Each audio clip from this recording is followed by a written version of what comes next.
50! Alright! We made it. Hey! We made it. Welcome to Doomgoryum 5-0. 5-0, yes. It's the episode number 50 of the Doomgoryum Report. We made it. Brought to you by the guys from Doomgoryum's Horror Emporium.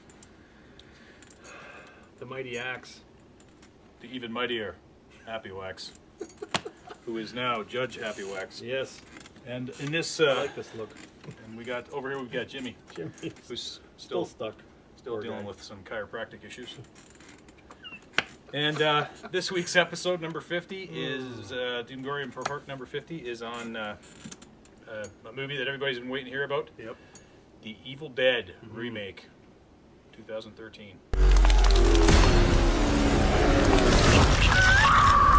Yep. And I just so happen to have the skinny on the Evil Dead right here. We got director, how do you say that? Fede Alvarez.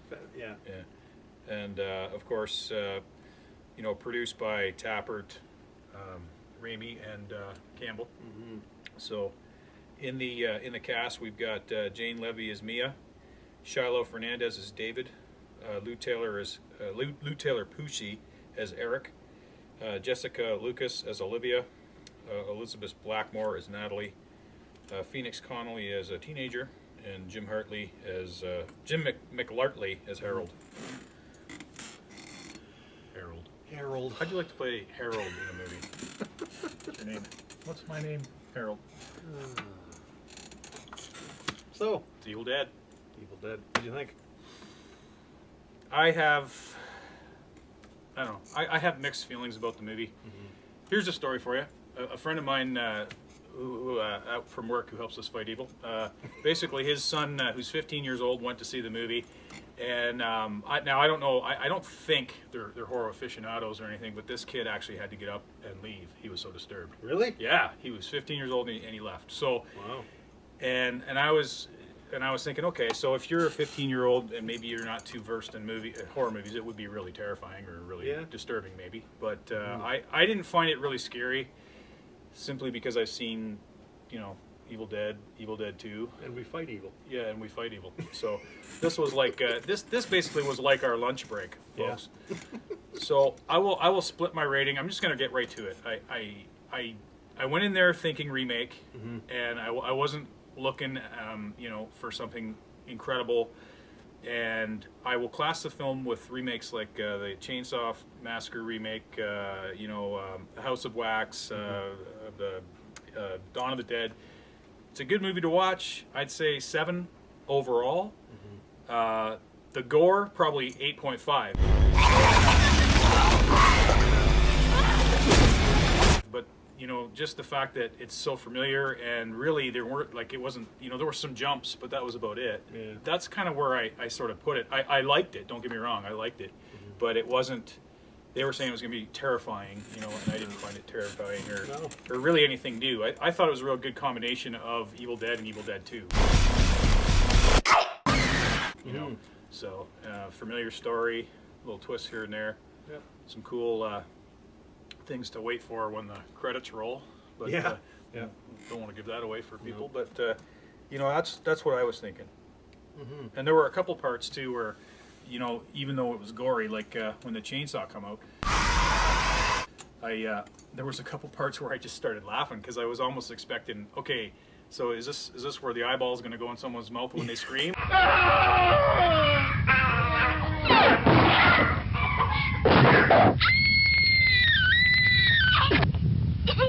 Or, you know what I mean? It was almost Raimi just never seems to know if he wants to scare you or make you laugh. Yep. So, but that's how I felt, and I don't know. I feel sort of like I let everybody down for Doomgoryum 5-0. No, I don't think so, because I felt the same way. I mean, Evil Dead's Evil Dead, the classic. I kind of, I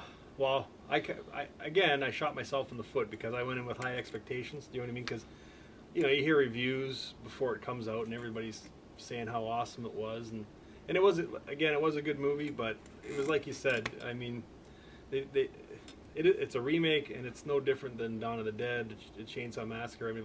I mean, they're all good movies, but I guess if you've seen the original and you've grown up loving that, it's hard to accept I tried really hard, and I'll tell you, this movie had a lot going for it. It had, you know, Sam Raimi and Bruce Campbell as producers, so you know they had their hands all over it. The thing I liked most about it was there was no CGI, so I thought that was. Although I do question the fire scene at the very beginning. I thought that looked a little.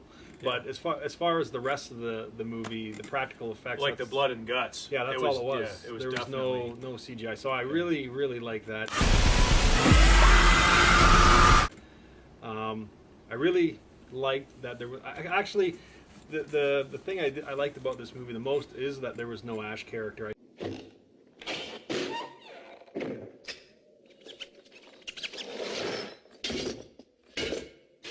think if they tried to bring in a new Ash character, it would have just bombed. Yeah, what's the point? Yeah, right? exactly. So because they didn't bring in an Ash replacement,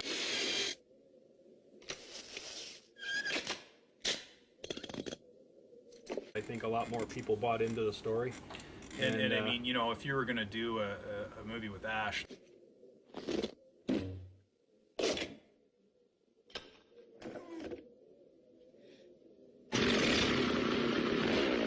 then, you know, I think Raimi and them guys are smart enough, and Campbell, they're smart enough to go, okay, this is like trying to replace, you know, Indiana Jones. Like, who else is going to play that character?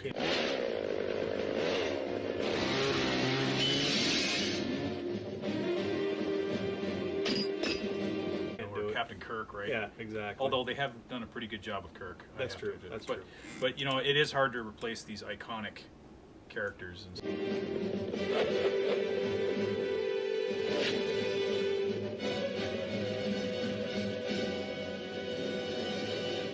Groovy.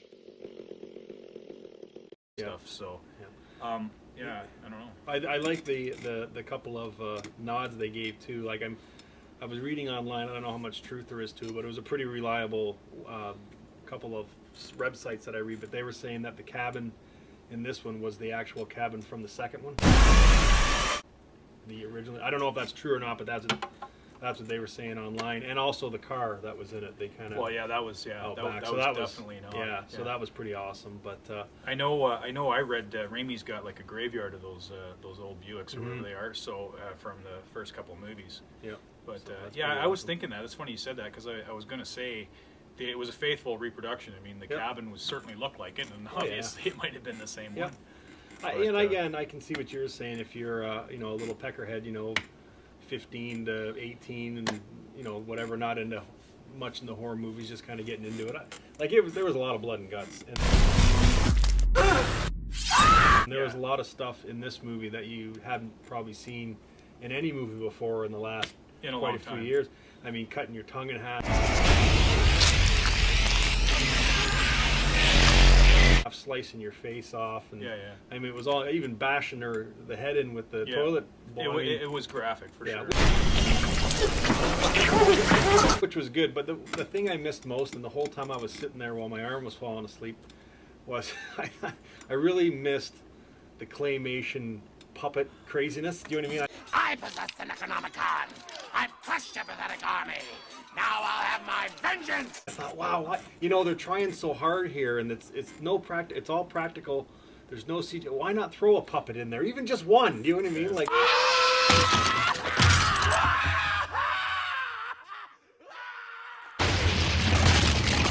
just give us a freaking puppet. Do you know what I mean? But they didn't do it.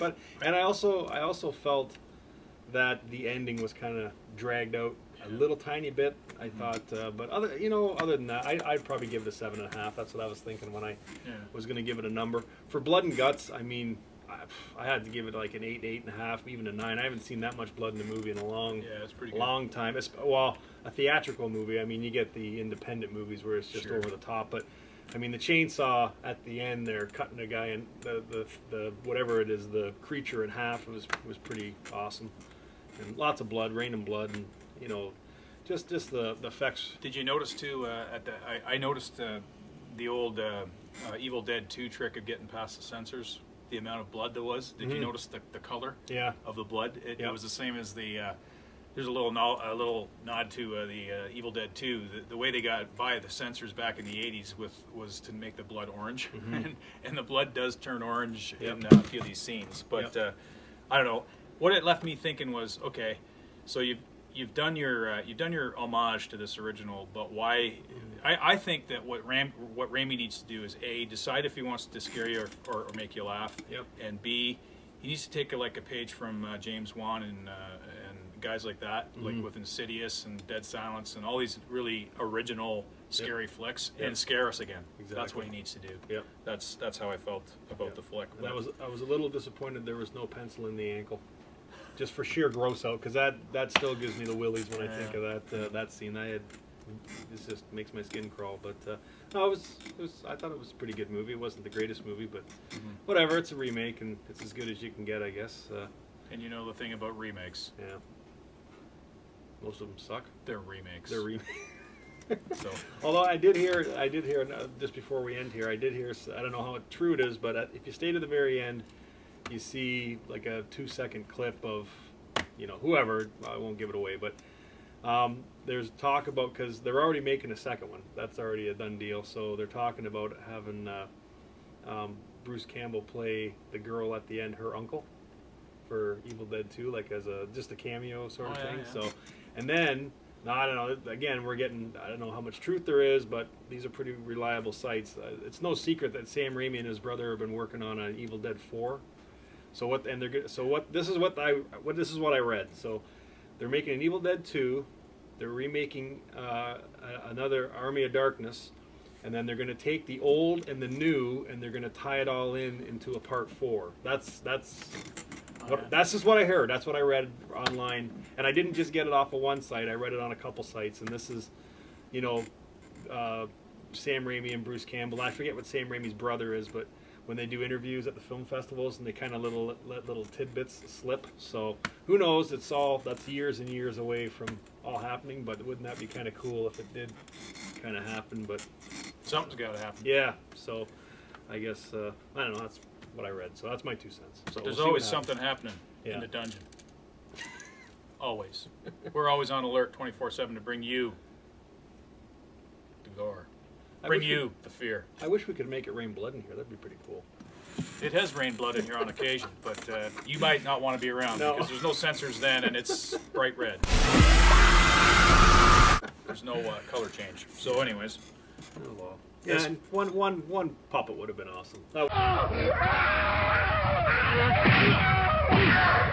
would have made the whole one eyeball to the mouth. Yeah, just something over the top. So. Well, what do you do? Yep. Stay over the top. Stay scared. And thanks for staying to number 50 with us. Yeah. Thanks for tuning into number 50. Yep. And stay tuned for number 51. Yes. And once the long wait is over, we'll get back to doing Dead Walk Talks. We got Chap out in the field right now fighting evil because it's hard doing it 24/7. Yep. So, and we're spreading ourselves thin. That's Reviews, correct. fighting evil, Dead Walk Talks. There you go. Making cupcakes. It's crazy. You have to bake. You have to find time to bake. All right. So stay scared. See ya.